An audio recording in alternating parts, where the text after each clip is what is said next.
Kenalkan namaku Johnny. Umurku 27 tahun. Aku sekarang belum menikah. Ini adalah pengalamanku bersama istri sahabatku. Aku mempunyai sahabat, sebut saja namanya Juki. Juki adalah sahabatku dari kecil hingga sampai kami menyelesaikan perguruan tinggi kami. Aku dan Juki selalu bersama. Dulu aku dan Juki menempuh pendidikan di salah satu universitas yang sama. Dan jurusan yang sama juga. Kala waktu aku masih di kampus aku mengenal sosok wanita yang bernama Lia.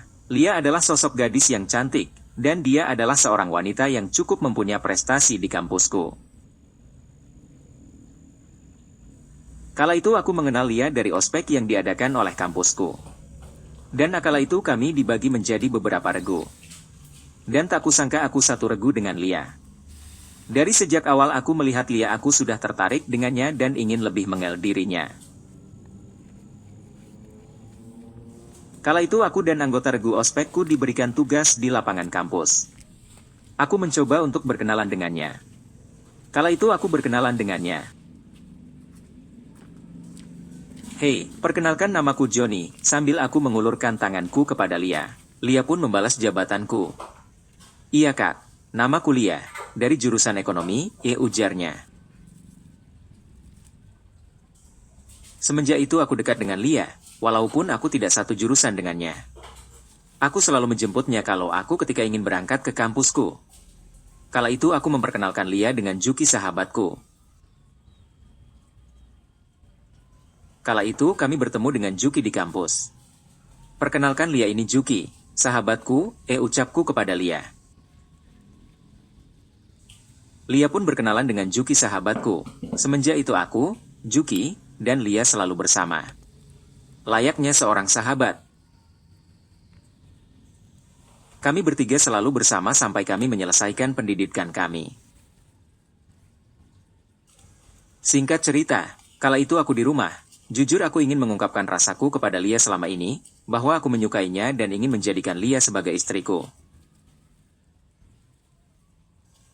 Kala itu aku bergegas untuk mandi dan berencana untuk mengajak Lia makan di sebuah restoran yang tak jauh dari rumahku.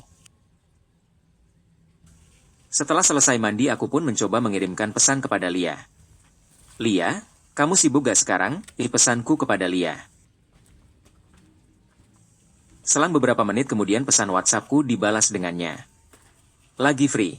Nih John," balasan Lia kepadaku. "Mau gak aku ajak makan di restoran pertigaan itu yang tempat biasa kita nongkrong?" Ajakanku kepadanya. "Boleh-boleh Jin, ya sudah aku siap-siap dulu ya," jawabnya. Kala itu aku pun menjemput Lia dengan perasaan yang gembira dan tak sabar ingin tahu jawaban Lia kepadaku. Aku pun sampai di depan rumahnya dan langsung menuju restoran yang kami tuju. Sesampainya di restoran, aku dan Lia pun duduk dan pesan makanan. Kala itu aku pesan cove kesukaanku. Di sela-sela kami makan, aku pun mencoba mengutarakan isi hatiku kepada Lia. "Ya, aku mau ngomong sama kamu," ucapku. "Mau ngomong apa John?" tanyanya dengan penasaran. "Jujur aku selama ini suka sama kamu Lia, kamu mau gak jadi istri aku?" Aku berkata kepadanya dengan jantung yang sangat berdebar kala itu.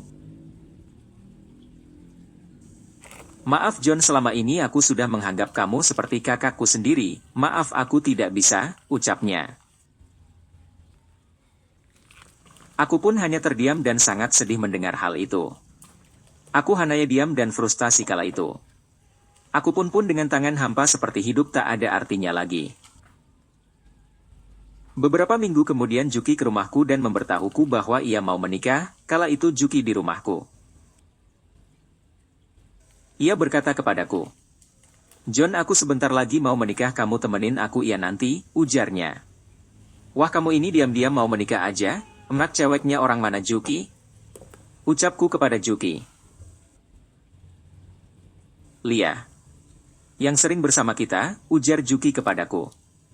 Aku sangat kaget sekali kala itu mendengar perkataan Juki, tak kusangka. Ibarat pepatah, pagar makan tanaman. Jujur hati ini sangat tidak terima kala itu, aku hanya diam mendengar apa yang Juki katakan. Dan hanya menunggu acara Juki dan Lia yang akan dilaksanakan beberapa bulan lagi. Kala itu aku sangat frustasi dengan keadaan ini. Orang yang aku sukai ternyata ia memilih sangatku sendiri. Kala itu aku masih duduk santai di rumah. Aku mendengar ketukan pintu di luar pintu rumahku. Kala itu ayah dan ibu sedang tidak ada di rumah. Aku menuju ke depan rumahku melihat siapa orang yang mengetuk pintu rumahku, dan tak kuduga ternyata Lia. Aku langsung membuka pintu rumahku, dan mempersilahkan Lia masuk ke dalam rumahku. "Masuk Lia, silakan duduk," ucapku kepadanya. Lia pun duduk di sofa rumahku. Aku pun membuatkan minuman untuknya. Kala itu Lia langsung berbicara kepadaku bahwasanya ia mengundangku ke acara pernikahannya. Aku pun tak sanggup menahan apa yang ada di dalam hatiku ini. Aku berkata kepada Lia, "Lia, kamu tega ya sama aku," ucapku kepadanya. "Kenapa John? Kamu gak senang ya melihat aku menikah dengan Juki?" tanyanya kepadaku. "Kamu tahu kan Aka selama ini menyukai kamu malah memilih Juki ketimbang aku," ujarku. "Kan aku sudah bilang John, aku tidak bisa dengan John," ujarnya. Tanpa sengaja aku pun menetekkan air mata di depan Lia, dan menundukkan kepadaku. Lia mendekatiku dan memelukku, seraya berkata, "Maafin aku John," ujarnya. Aku pun kala itu menahan sakit hati dan mencoba berkata kepadanya, "Lia, bolehkah aku memeluk dan cium untuk terakhir kalinya, sebelum kamu menikah?" ujarku. "Tapi John, aku takut Juki tahu soal ini," ucapnya dengan ragu-ragu. "Untuk terakhir kalinya Lia, please," ujarku kepadanya dengan penuh air mata. Akhirnya Lia pun mengangguk-angguk tanda ia mau dengan apa yang kupinta. "Tapi janji ya John, ini yang terakhir, dan jangan bilang sama Juki," ujarnya. "Iya Lia," ucapku. Kala itu aku pun mendekatinya dan meluk dan cium Lia kala itu, tetapi kala itu aku terbuai dalam suasana, tanpa sengaja aku berpikiran aneh-aneh kala itu. Apun membisikkan Lia ketika itu, "Lia, bolehkah aku mencicipi apem hangat kamu?" Untuk kala ini saja, ucapku, Lia hanya diam saja tanpa berkata apa-apa, aku pun langsung membawanya ke kamarku. Dan akhirnya aku dan Lia berbuat yang tak mestinya kami lakukan. Aku adalah orang pertama yang mencicipi apem hangat Lia. Selepas aku melakukan semua itu dengan Lia, aku pun tidak pernah menghubunginya lagi. Seulan setelah itu, aku pun datang ke acara pernikahan Juki dan Lia. Dan apa yang sudah aku lakukan dengan Lia akan menjadi rahasia dalam hidupku.